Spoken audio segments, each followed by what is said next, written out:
Good afternoon, everyone. Sorry to be late, and I have a few things to start with, so I hope you'll bear with me for a moment.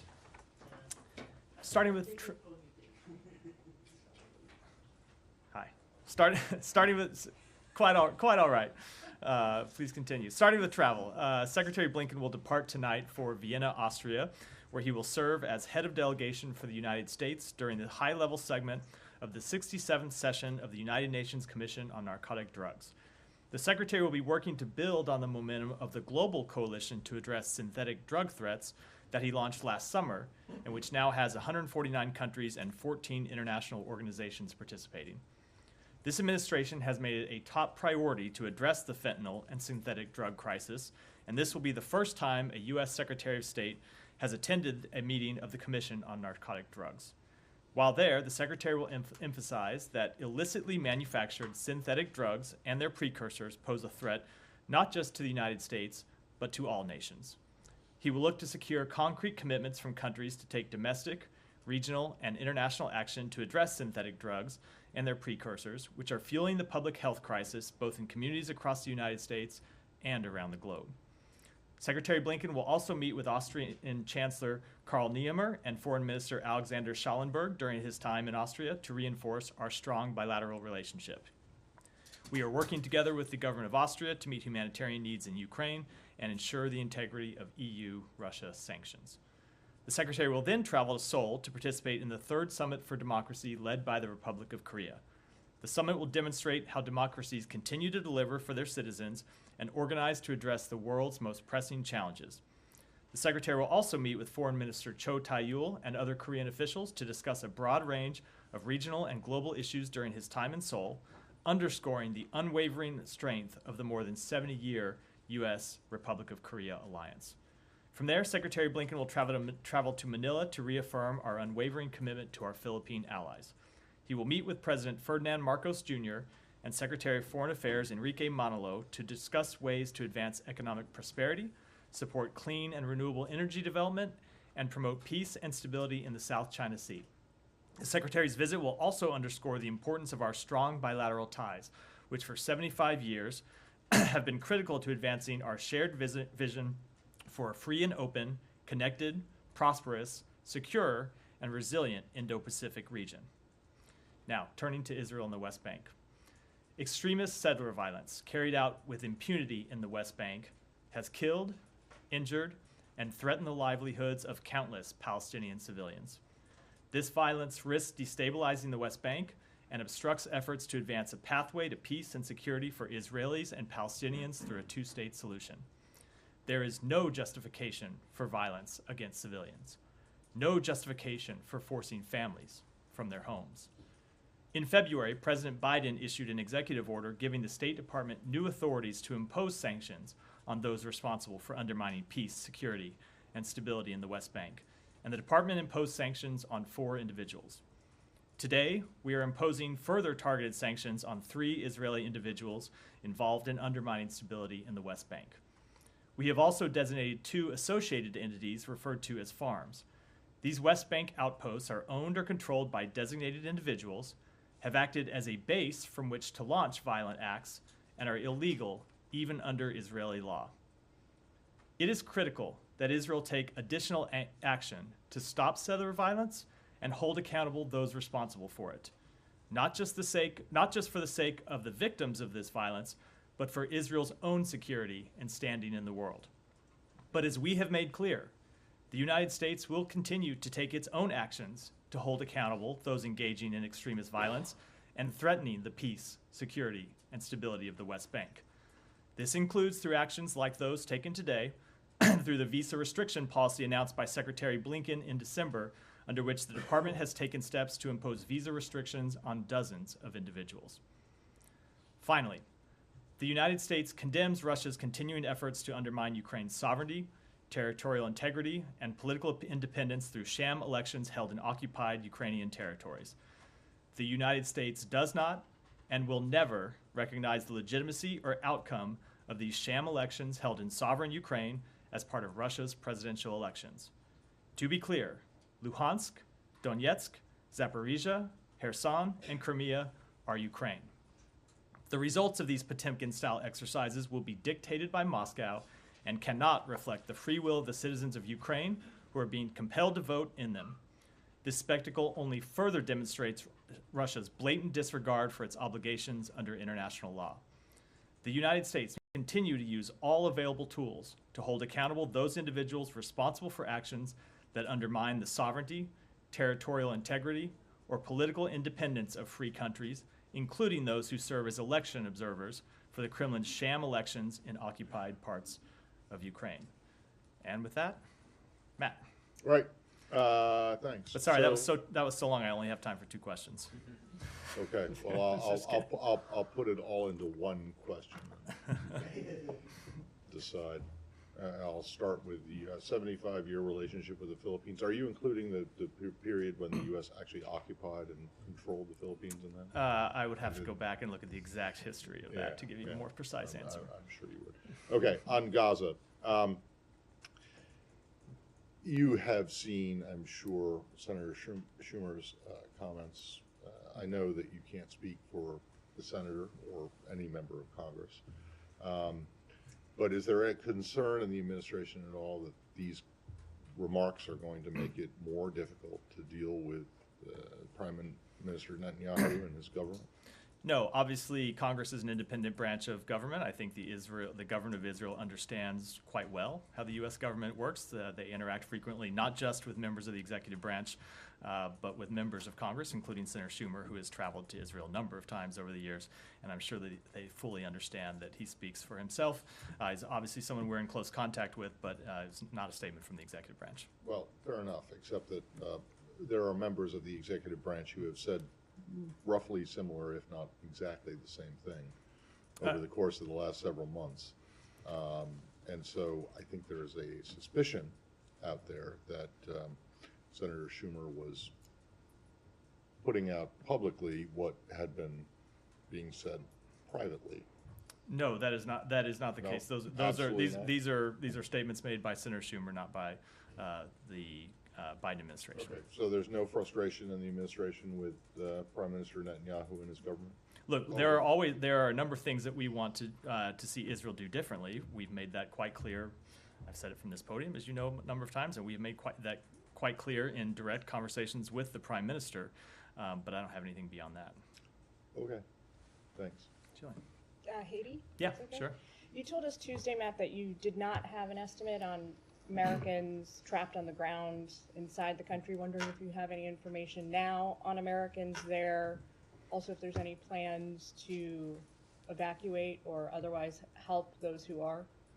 So I don't have an estimate of how many Americans are on the ground in Haiti. That's always difficult information for the State Department to have a precise number on, because most Americans, when they travel to a country, and certainly one like Haiti where we have close ties and there are people that go back and forth, they don't register with the United States. They don't register with our embassy to tell us that they are there. So it's impossible for us to know for sure. There are several hundred Americans who have registered to receive more information when we can provide it to them, and we, of course, do provide that information to them, but that's different than an overall number, which is as is the case in most parts of the world. We just aren't able to offer an estimate.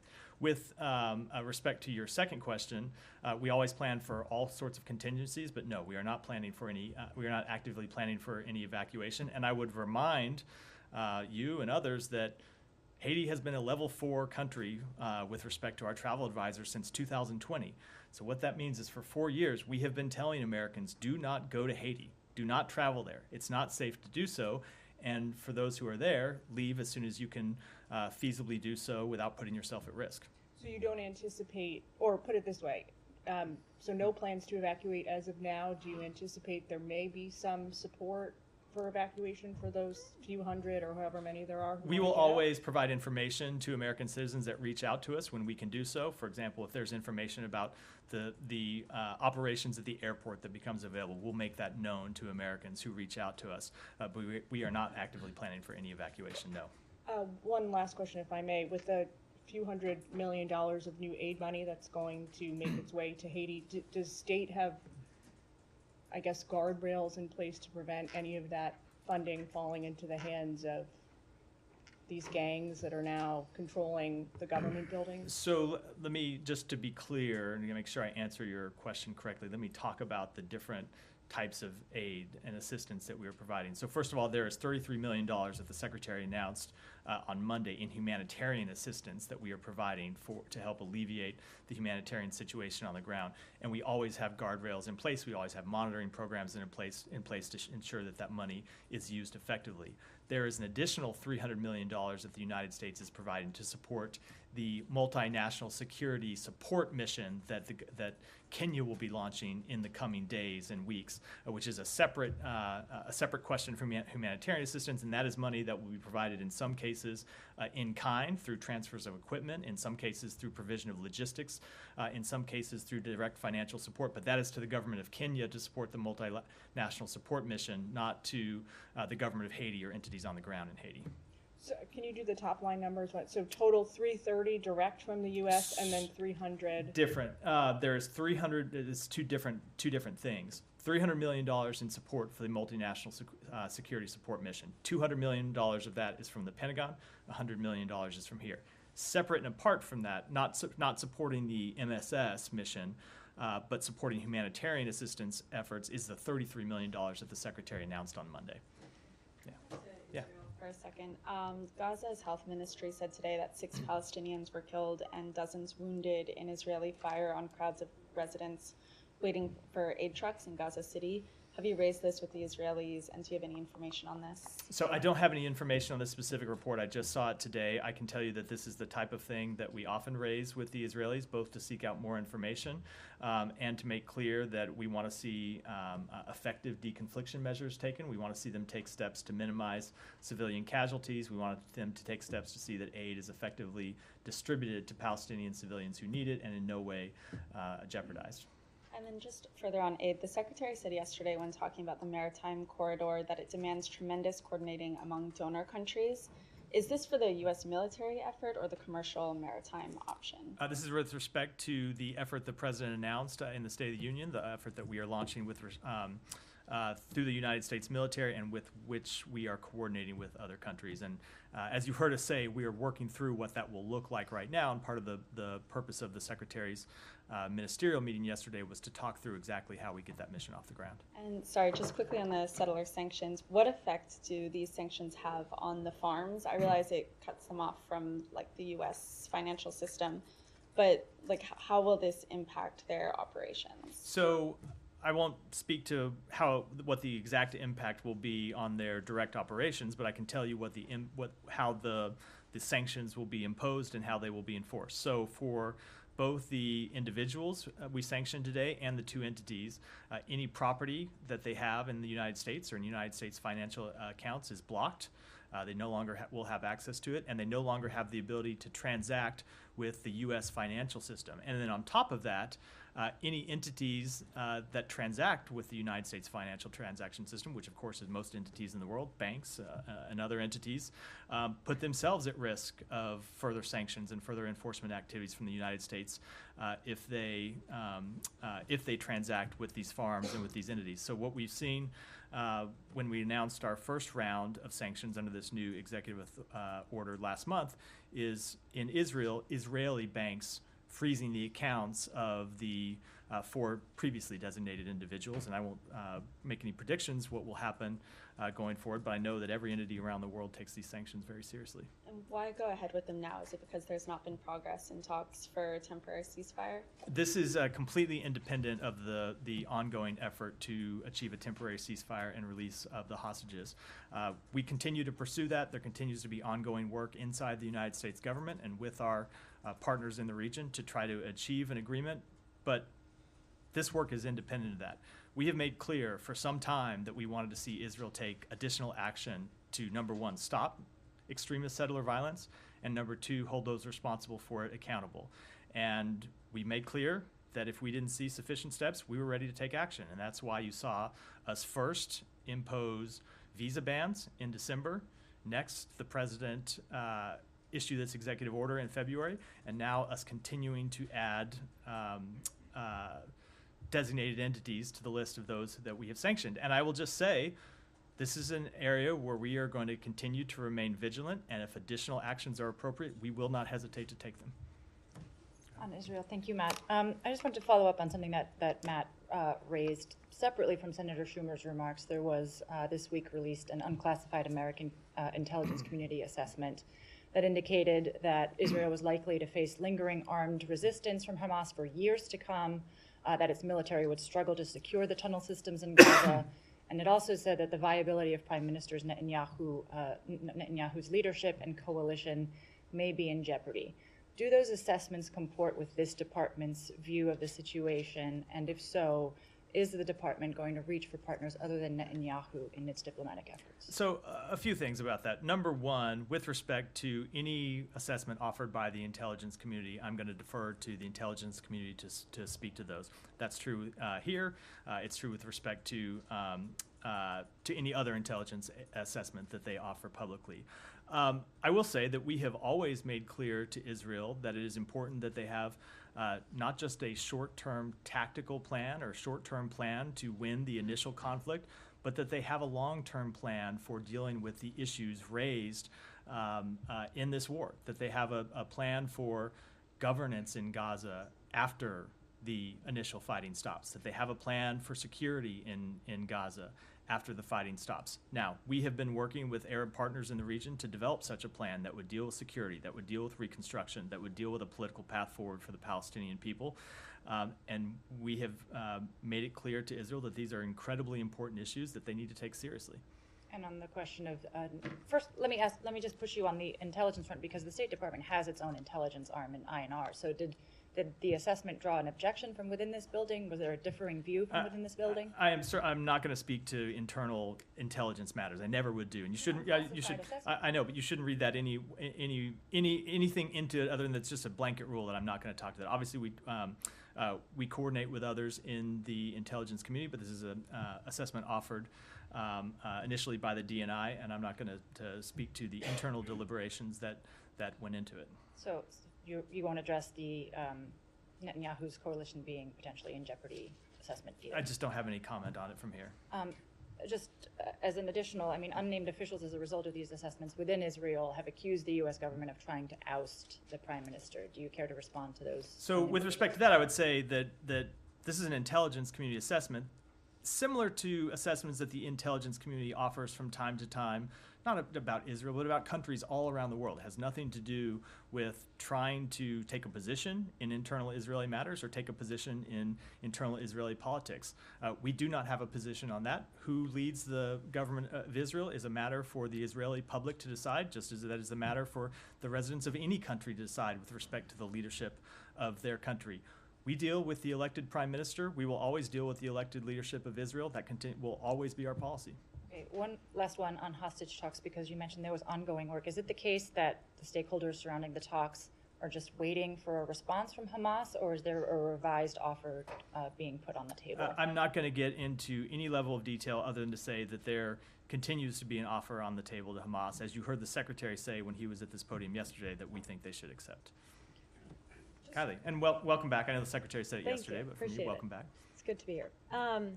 Sorry to beat a dead horse, but I do have one more question on the Netanyahu remarks, specifically what Senate Majority Leader Chuck Schumer said. I understand that you're not going to, talk about if you guys coordinated or anything like that. The White House did say that they were given a heads up ahead of those remarks, but we did not coordinate.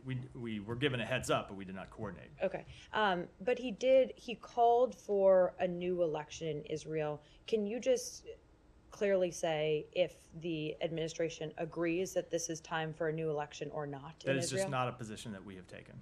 So you won't take a position either way as to if you agree with those remarks or not? No, they are remarks that he made, and he, as I said, Congress is an independent branch of government.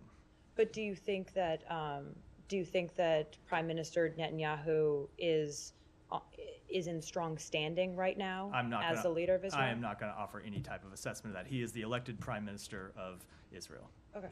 Go. Yeah, Said, go ahead. Thank you, Matt. Very quickly on the Netanyahu, Chuck Schumer thing. I know, Congress is a separate entity and so on, but do you agree that Mr. Netanyahu is an obstacle to peace when it comes to the two-state solution, considering that he said that time and again? I, once again, am just not going to offer any independent assessments about the government of Israel. I think I've made that fairly clear. I will make clear what our positions are with respect to a two-state solution. We have made that very clear for some time, but with respect to assessments about the government of Israel, that's not something I'm going to do from this podium. All right. Now, Israel says it plans, it's been reported that Israel, in fact it was reported by AP, that Israel plans to direct Palestinians out of Rafah ahead of anticipated offensive. I mean, is that really acceptable? I mean, you know, are they a herd of cattle? You keep moving them north, south, and so on. You keep moving them from place to place. They're going to put them in, like they call them, human islands and so on. So, is that really acceptable to the government of the United States? So I saw the comments. What I have yet to see and what our government has yet to see is a plan from the government of Israel. So before I pass any sort of judgment, we are going to continue to do what we have said we would do, which is look for the government of Israel to provide a plan about how they would address the humanitarian situation in Rafah. Absent having seen such a plan and seeing that such a plan is credible and can be executed and implemented, that type of operation is not one that we could support. But while we saw the comments at a press conference, that's different from a plan, and we've yet to see a plan. No. But in principle, I mean, the notion of moving people like this, keep moving them endlessly. I don't know for how long. You know, maybe this war will take another 6 months and so on. Is that something that's fine with you? Yes. With respect, I will wait to see. I will wait to see a plan. Let me ask you on UNRWA, if I may. Can I ask you on UNRWA? Of course. Okay. Yesterday it was struck, and the secretary mentioned that an UNRWA warehouse, whatever, it was struck, and one person was killed. Now, it has also been reported that Israel is planning, or has begun, in fact, to dismantle. I asked you about this a couple of days ago, to dismantle UNRWA, not only in Gaza but also in the West Bank. Now, would the United States, come out and say, look, we will have whatever punishment fit the crime? If it's proven that staff members of UNRWA have participated in the October 7th attack, then we will hold them accountable on that level. But you make a commitment to continue to keep aiding UNRWA? So, Saeed, I do appreciate your continued insistence that I put the cart before the horse and pass judgment on matters that remain open and on which we have not yet been provided the information we said we would have to have before we could pass judgment. But just as I would not pass judgment with respect to a Rafah plan that we have not seen, I'm not going to pass judgment on the outcome of an investigation that is still ongoing. What I will do is make clear what our principles are, which is that we think the allegations against UNRWA need to be investigated thoroughly. They are being investigated. We are waiting for the outcome of that investigation. But none of that changes the fact that right now, UNRWA plays a critical role on the ground in distributing humanitarian assistance to Palestinian civilians. And we will wait with respect to our funding decisions, the outcome of that investigation, before we make further ones. But, you have been all along, since its creation, you have been the major supporter of UNRWA. UNRWA will probably be, find it difficult to continue without U.S. support. Why can't the U.S. say, we will continue to support you? You keep saying... Because there's an investigation that's ongoing into very serious allegations, and we want to see what that investigation finds. Yeah, go ahead. Thank you. Two questions. I'll follow up on Saeed's in the second question. But the UN said, and I'm just going to quote just to be accurate, so the UN said that the number of children reported killed in just over 4 months in Gaza is higher than the number of children killed in 4 years of wars around the world combined. That's a quote from the UN. So what will the U.S. do to make sure that this statistics is not going to get worse in the next few months? So first of all, it is an almost unspeakable tragedy, the number of children that have died. It is an unacceptable outcome of the fighting of the past 5 months. And you heard the president speak to this over the weekend. We don't want to see another child die. We didn't want to see any children die, obviously. And that's why we have been engaged with the government of Israel to make clear that they need to do everything possible to minimize civilian casualties, and why we have made clear that with respect to any operation in Rafah, we need to see a credible and executable humanitarian assistance plan before we could support one going forward. Okay, on UNRWA, correct me if I'm wrong, but basically the U.S. is holding any funds or resuming the funds until the results of the investigation is concluded. Is that correct? That's correct. Okay. According to my information of talking to UN officials, they're saying basically that Israel never provided an evidence to show these 12 members are involved. And therefore, as long as Israel does not provide this evidence, the investigation is still open and can be open for years to come. So in a way, they indicating could be a political, actually, accusation more than an actual one. And even if it's an actual one, it can be political. So where do we go from there? Because, you know, following up with everything else that was said, UNRWA was created to cater for Palestinian refugees only. And the Israelis has always showed their contempt to UNRWA. And now they're saying that 12 members were involved without giving any evidence. My understanding is they give only orally they convey the message, but no evidence. There's a few things about that. So, number one, I can't speak for the United Nations with respect to its investigation. Only they can do so, obviously. But they have communicated directly to us that they have the ability to conduct a thorough investigation in this, and we have confidence in their ability to do that, especially with respect to the former French foreign minister with whom Secretary has a long-standing working relationship. We have confidence in their ability to investigate these allegations. But second of all, and that maybe even more importantly, I think you have to remember why we made our decision to pause funding in the first place. It was not because of allegations that the government of Israel brought to us. We hadn't heard from the government of Israel about these allegations. It was about allegations that UNRWA brought to us.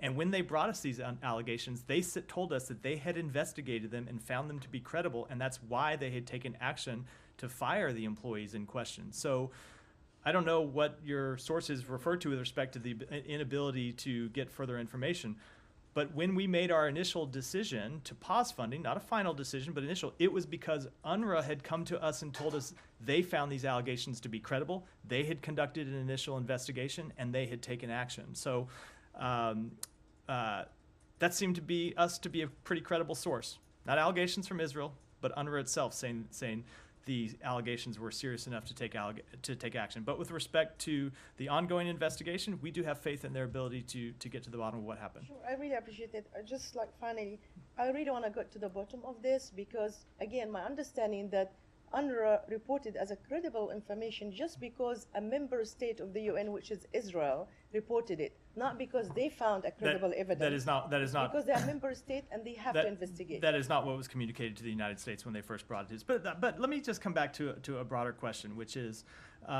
something Saeed said, which is the United States has been the largest funder of UNRWA since, I don't know if it's since the beginning, but certainly going back for decades, we have been the largest funder of UNRWA.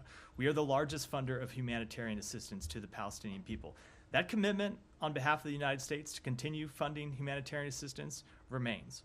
And you can count on it from this administration. And you don't just have to look at my words standing here at the podium. You don't just have to look at what Secretary Blinken said when he was here yesterday, but look at the budgets that President Biden has submitted to Congress. In the supplemental budget that is pending right now in Congress, we have requested billions of dollars in humanitarian assistance that would be used to deliver food and water and medicine to the Palestinian people, and that's because we believe it's important.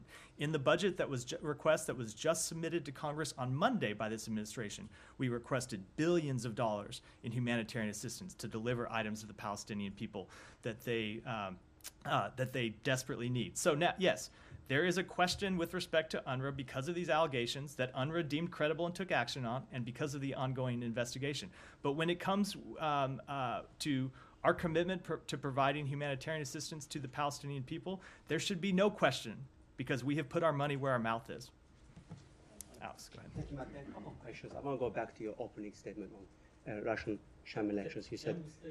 Yeah, let's stay in the region. Go ahead. Sorry, I want to Alex. On the Maritime corridor, Matthew, for how long will it be set in Gaza? And then will it help in evacuating Palestinians from Gaza, or its main goal is only to bring in aid to Gaza? So the primary purpose of this maritime mechanism is to deliver humanitarian assistance to the Palestinian people in Gaza.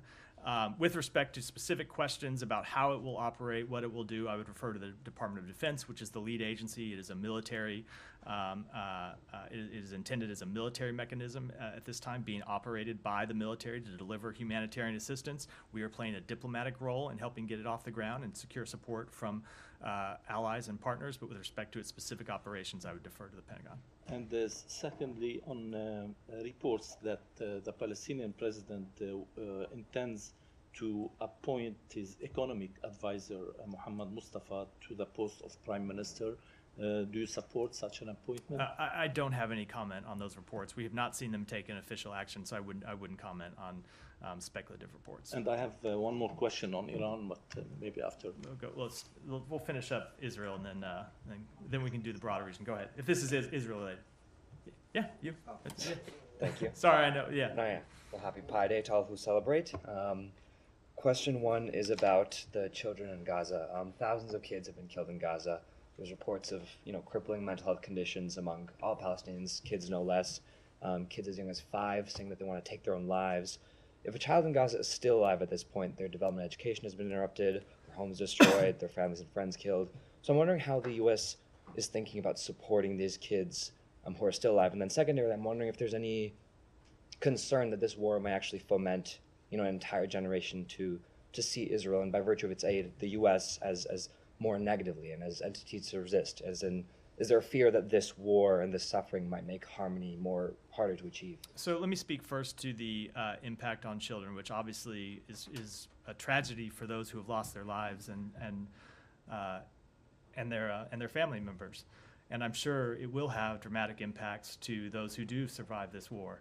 And it's one of the reasons we are trying to achieve a humanitarian ceasefire that would alleviate the suffering of the Palestinian people, including children. I know that it's important to everyone here,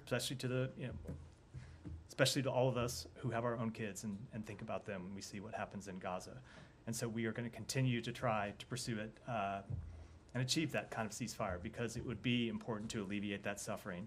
And longer term, we will continue to try to get humanitarian assistance in to help the Palestinian people rebuild their lives. And then with respect to the broader question, so I would say if you look at the testimony that the Director of National Intelligence gave the other day to Congress, she spoke quite directly on this issue, and I would refer you to her comments with which, and would, on behalf of the State Department, wholeheartedly endorse them. And then on the investigations, we've talked about before, is the allegations of Israel killing journalists, of people like Hind Rajab, her family, the medics sent to save her, allegations now of torture and sexual abuse. On these and more, the U.S. often defers to Israel to investigate and, checks in periodically. But for how much longer will the U.S. continue to defer to Israel, given that, they kind of continue to reportedly commit the same violations? To put a finer point on it, for our colleague in the front row's question on attacks on food lines, after the attack 2 weeks ago, where at least 100 people were killed and nearly 800 were injured waiting for food. Since then, Israeli forces have reportedly killed more than 400 Palestinians in food lines since that attack. So I know that attack is being investigated, but how much longer can we keep sort of deferring as these violations continue to keep happening? So I will say, with respect to any matter, we want to see it investigated. We want to see it investigated promptly and, if appropriate, see accountability. And that's what we will continue to press the government of Israel to do. But that's not the only thing we do when it comes to these questions. We also press them to take measures to keep it from happening again. And in some areas we have seen improvements. In other areas there is clearly more work to be done. But it does come back to this, this thing we have talked about before, which is the difficulty of operating in this environment where Hamas continues to use Palestinians as human shields. So I will just say, with respect to the strike that Israel took yesterday that has reportedly killed an UNRWA worker. So the IDF put out a statement on that today and said that they were targeting a Hamas terrorist, and they've released video that they claim shows the death of a Hamas terrorist that they were specifically targeting, who has been stealing humanitarian assistance intended for innocent civilians and diverting it to Hamas and diverting it to the terrorists who not only killed more than 1,200 Israelis on October 7th and killed American citizens on October 7th, and not only continue to hold hostages, including American citizens, but continue to put Palestinian civilians in harm's way. and who could, at least for 6 weeks, end this conflict today by accepting the ceasefire proposal that's on the table. So it is a very difficult environment in which Israel operates that in no way alleviates their need to minimize civilian casualties. And what I can tell you is that we will continue to press them to do everything they can to minimize civilian harm. Go ahead, and then we'll come to you, Alex. Palestinian children. So on Tuesday, a 12-year-old Palestinian child, Rami, was killed by an Israeli police officer in East Jerusalem. He was lighting fireworks in front of his family home, playing with his brother and his friends. And Israeli National Security Minister Ben Gvir praised the police officer who shot Rami as a hero and called the 12-year Palestinian boy a terrorist. What is your reaction to this? It's hard to know how to react to that specific comment. I will say that no child just out doing what a child does should be put in harm's way and should see their life put at risk. No child out playing should be harmed in any way. And I can tell you this is a matter that we will seek information about the government of Israel. Haven't you raised this with the Israeli government? We may have. I wasn't aware of this report until you raised it to me right before the briefing. I haven't had a chance to talk to our embassy, but I can tell you if we have not, we will. And we know that Israel we heard from the news that Israel is investigating this, but how can we believe that Israel will investigate itself impartially when its national security minister calling a child? So it is important that we watch these investigations and hold them accountable, that the Israeli press watch them and ask questions, and that the rest of the world's press watch them and have questions. And this goes back to something you have heard me say before, that Israel is a democracy where the free press can ask questions, where citizens can demand that their government do better and perform better, and where the rest of the world can interact with them and ask those very same questions. And that's what we will do on behalf of the United States, and would encourage others to do it as well. All right, Alex, we'll finally come to you. Thanks so much. It's an eventful week, so I understand. Back to your opening statement on Ukraine and Russia. You said the United States does not and will never recognize the outcome of sham elections. Context matters, of course. You're talking about Ukrainian sovereignty here, but how much of these questions Putin's legitimacy, in your opinion? So I think it very clearly shows that he disrespects international law. And as I said, there is no legitimacy with respect to his claims for Ukraine, either the territory where they are holding these sham elections right now, or the rest of Ukraine where he continues to have designs. But in terms of the election that Putin is running this time, the United States will not recognize Putin as an elected president next week. Is that look, I think when it comes to the elections in Russia, first of all, the Russian people deserve free and fair elections and the ability to choose among candidates representing diverse views. They deserve access to impartial information. If you just look back at what we've seen over the past few weeks, we saw the Kremlin's leading critic, Alexei Navalny, die in custody following years of harassment and abuse.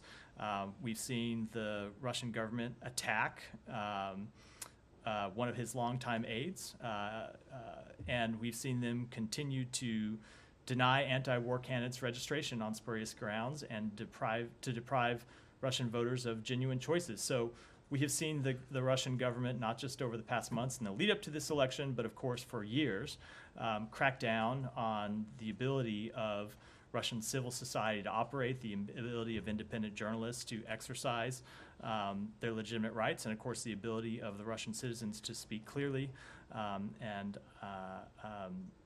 We will watch the election, and I'm sure we'll have plenty to say when it concludes. Yeah, as for attack that you're referring to, Lithuania's counterintelligence said that they assessed that the Kremlin was behind it. The Russian intelligence service carried out this attack.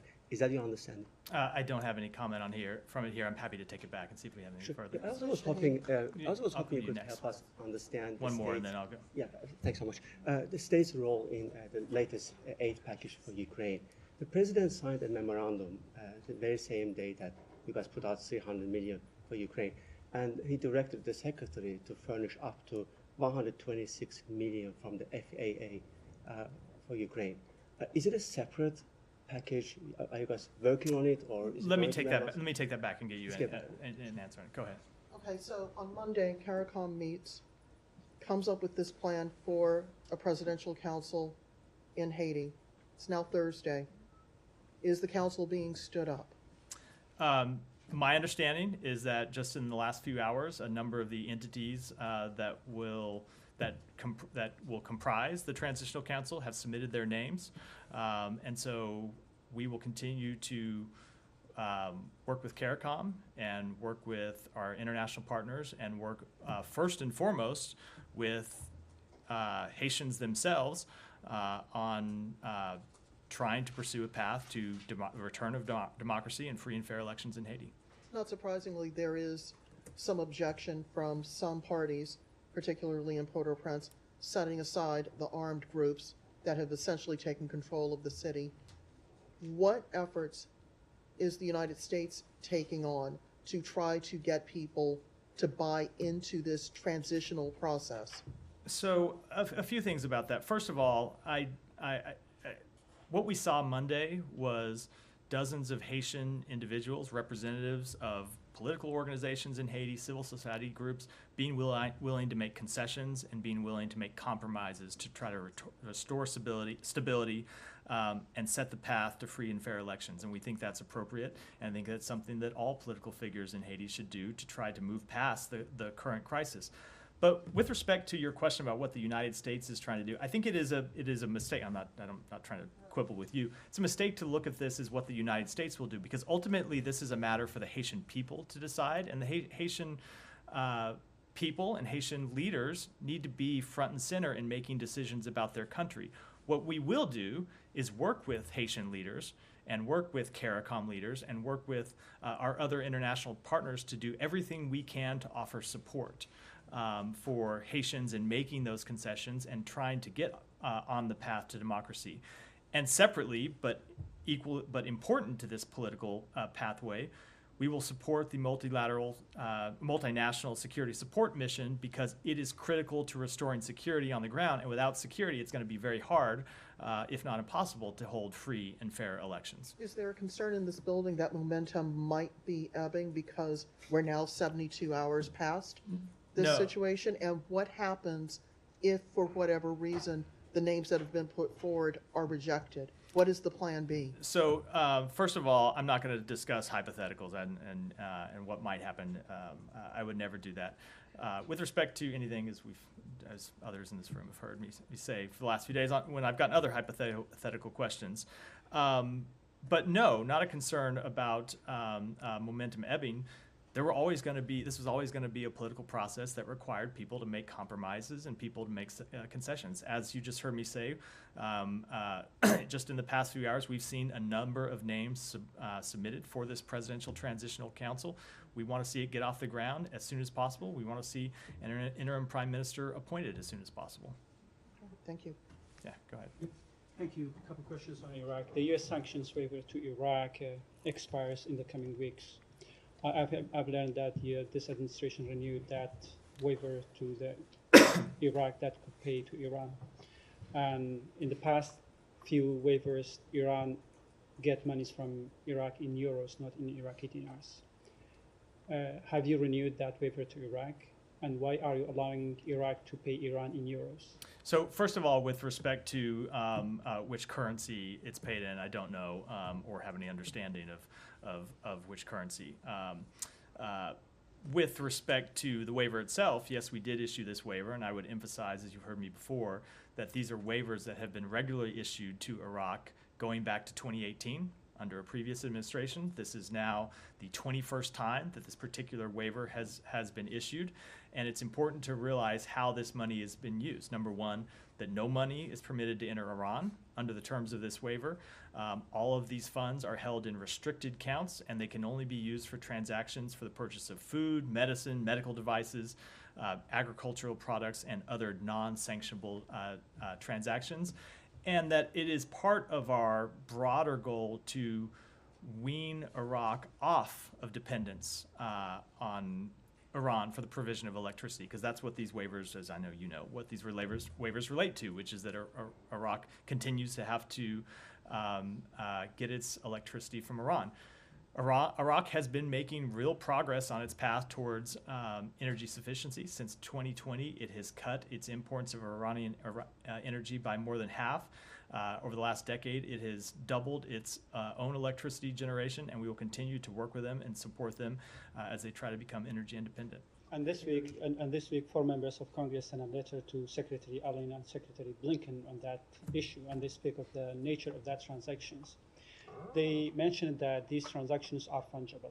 If these transactions are fungible, so don't you think that you are keep maintaining the financial lifeline for Iran, and the Iran continues to keep supporting those groups that you listed in FTO? Not at all, and we've addressed this in the past. Not only is it not our assessment that that's not what how this money is used, but it's not what we have seen during the provision of this waiver in the past. And again, this is not just a decision that has been made by this secretary. It is a decision that was made by a previous secretary appointed by a previous president in the administration immediately preceding ours. What we have seen, and this is borne out time and time again, is that Iran is always going to fund terrorism. It's always going to fund destabilizing activities. That is the first item it commits to when Iran is going through whatever budget process it is that Iran goes through. And that this money helps the Iranian people because it can only be used for humanitarian purposes and other non-sanctionable goods. In other words, it is additive money that would otherwise not be spent to address the Iranian people's legitimate needs as opposed to the Iranian government's illegitimate purposes. And with respect to those illegitimate activities by the Iranian government, you have seen this administration respond to those. We have imposed sanctions on more than 500 Iranian entities since the outset of this administration. We have held Iran accountable for its support of terrorism and its funding of dangerous proxy groups around the region, and we'll continue to do so. Gita, go ahead. Thanks, Matt. Talking about the Iranian people, you may recall the results of the UN fact-finding mission on the government suppression of the protests, which basically said in most cases crimes against humanity had been committed. Now, the U.S. Commission on International Religious Freedom, based on that report, is urging the Biden administration to support a UN Security Council referral to the International Criminal Court. Given what you just said about support for the Iranian people and holding the government accountable, would the Biden administration consider this proposition seriously as a means to that end of holding the regime accountable? So the UN fact-finding mission did document extremely concerning human rights abuses, which it included may amount to crimes against humanity. We strongly support the resolution under consideration at the UN Human Rights Council that renews mandates for the fact-finding mission and the special rapporteur on human rights in Iran for another year. And with respect to the other question, I don't have anything to announce today. Okay. Another, somewhat in the same light, the Iranian government has also been persecuting athletes. Now, with the upcoming Olympics in Paris, Senator Marsha Blackburn has written to the International Olympic Committee and asked not to allow the Iranian team in. Any comments on that? Do you think that's another way of possibly holding the Iranian regime accountable? So we certainly agree that Iran's ongoing human rights abuses are horrific. As I just said, we saw the UN fact-finding mission's conclusions with respect to possible crimes against humanity. I don't have anything to announce with respect to the Paris Olympics today, but we continue to look at and pursue numerous ways to respond to the Iranian regime's abuse of its citizens. Go ahead. No. U.S. Congressional Committee holding its hearing next week on the fairness of Pakistan's elections. Assistant Secretary Donald Lu has been asked to testify before the committee. What is your reaction on the announcement of this hearing, and will its findings have any impact on U.S.-Pakistan relations? So with respect to the hearing, any number of State Department officials testify all the time before Congress. We see it as an important part of our jobs to help Congress do its job, both from a policy-making perspective and from an oversight perspective. So we always look forward both to the informal conversations we have with Congress, the formal conversations, and of course, the actual testimony that our officials provide. So as you know, that former Prime Minister Imran Khan and his supporters alleged that Assistant Secretary Donald Lu threatened to destabilize his government during the March 2022 meeting with the Pakistani ambassador. And according to media reports, after his allegations, Imran Khan's allegations, few members of his party sent some threatening messages to Mr. Donald Lu. So those members might be, maybe, because it's an open hearing, they might be there. So do you have any concerns on security of Mr. Donald Lu in that hearing? So first of all, with respect to the underlying allegations against Assistant Secretary Lu, they're false. They've always been false. You've heard me say that more than once, more than twice, more than 10 times probably. Of course, we take any threats towards U.S. officials seriously and condemn any effort to threaten the safety and security of our diplomats. So one last question. Yeah, go ahead. Thank you, sir. Sir, India has implemented a controversial citizenship law that has been widely criticized for excluding Muslims. Establishes a religious test for migrants from every major South Asian faith other than Islam. So do you have any comments on this in relation to discussion about religious freedom? So we are concerned about the notification of the Citizenship Amendment Act on March 11. We are closely monitoring this act, how this act will be implemented. Respect for religious freedom and equal treatment under the law for all communities are fundamental democratic principles. Daphne, and then we'll stop for the day. Wrap for the day. Can I just get back to the waiver quickly? It's the waiver allowing Iraq to pay Iran for electricity, right?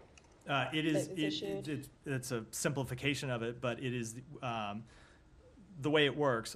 Iraq has been importing electricity from Iran. It doesn't pay Iran directly for that electricity. It deposits money into these restricted accounts, and then when we issue these waivers, it allows the money in those accounts to be used for humanitarian and other non-sanctionable purposes. But the money itself doesn't actually move from Iraq to Iran.